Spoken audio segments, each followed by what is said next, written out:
Doraemon ने game बनाने वाला एक खास हेडगियर नोबिता के सिर पर पहनाया और उसे कहा कि वह तमको द्वारा मिठाई भेजने के आइडिया से एक गेम इमेजिन करे। अगले ही पल नोबिता और डोरेमोन दोनों एक गेम वर्ल्ड में पहुंच जाते हैं। गेम का नियम बहुत आसान है, तमाको द्वारा फेंके गए पैनकेक को पकड़कर ज्यादा से ज्यादा पॉइंट्स कमाना जब तक कि पकड़ना मुश्किल न हो जाए। धीरे धीरे पैनकेक की स्पीड बढ़ती जाती है। तमाको दोनों को याद दिलाती है कि सिर्फ खेलो ही मत, गरम गरम खा भी लो। डोरेमोन जब गेम के बारे में रिएक्ट करने की कोशिश करती है तो साफ समझ आता है कि उसे गेम थोड़ा बोरिंग लग रहा है, लेकिन वह सीधे बोल नहीं पाती। फिर अचानक नोबिता के दिमाग में एक नया आइडिया आता है। वो पैनकेक भी छोड़ देता है और डोरेमोन को लेकर बाहर निकल जाता है। वो कहता है इस गेम का नाम है कठिनाइयों को पार करते हुए खाली मैदान तक पहुंचना। जैसे जैसे दोनों आगे बढ़ते हैं, गेम का मैप भी असल दुनिया के साथ बदलता जाता है। पहली बाधा सामने आती है एक नाली। दो ऑप्शन है, या तो कूदो या फिर घूमकर जाओ। नोबिता गिरने से बचने के लिए घूमकर जाने का फैसला करता है, लेकिन थोड़ी देर बाद उसका पैर एक खाली बोतल पर पड़ जाता है और वह फिर भी नाली में गिर जाता है।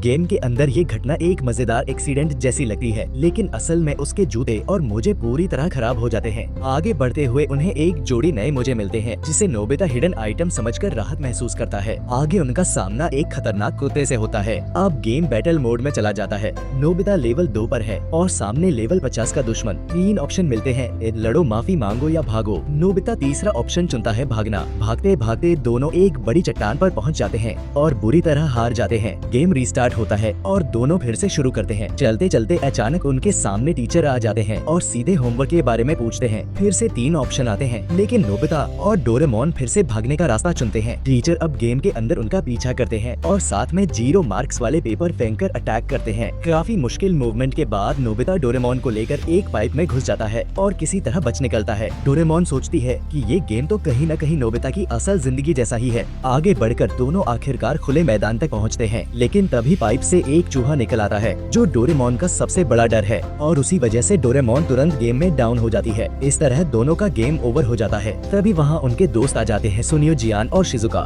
नोबिता बहुत एक्साइटेड होकर उन्हें अपना गेम दिखाता है। वो बताता है कि अगर सब लोग इस मशीन से कनेक्ट हो जाएं, तो सभी एक ही गेम वर्ल्ड में जा सकते हैं। इस बार गेम का आइडिया शिजुका के घर से लिया गया है। शिजुका प्रिंसेस बनती है और टास्क देती है पहाड़ की चोटी से एक बेसबॉल लाना है। सुनियो इस आइडिया को थोड़ा बेकार समझता है, लेकिन फिर भी खेलने लगता है। नोबिता सबसे आगे भागता है, लेकिन सुनियो उसे हारने नहीं देना चाहता। जियान अपनी ताकत के दम पर शॉर्टकट लेता है, लेकिन तभी बॉस के रूप में शिजुका सामने आ जाती है और पानी का हमला करती है, जिससे ज्ञान पीछे हट जाता है। सुनियो को लगता है कि यही होगा, इसलिए वह दूसरी राह चुनता है, लेकिन जियान जल्दी वापस आकर उसका पैर पकड़ लेता है। इसी बीच शिजुका का बड़ा एरिया अटैक आता है, जिससे सब फंस जाते हैं, लेकिन नोबिता मौका देखकर आगे बढ़ता है और बेसबॉल उठा लेता है। रिवॉर्ड में उसे शिजुका की कुकीज मिलती हैं। सुनियो और जियान इस गेम को औसत बताते हैं और खुद को बेहतर गेम बनाने वाला कहते हैं। अब अगला गेम शुरू होता है, एक अनजान दुनिया। यहाँ एक टीम को मिलकर डार्क बॉस को हराना है। सुनियो अब बहुत हाई एंड हथियार और आर्मर लेकर आता है। वह अकेले ही छोटे दुश्मनों को आसानी से हरा देता है। एक ड्रैगन हमला करता है, लेकिन उसकी आर्मर उसे बचा लेती है। वह ड्रैगन को भी एक ही मूव में खत्म कर देता है।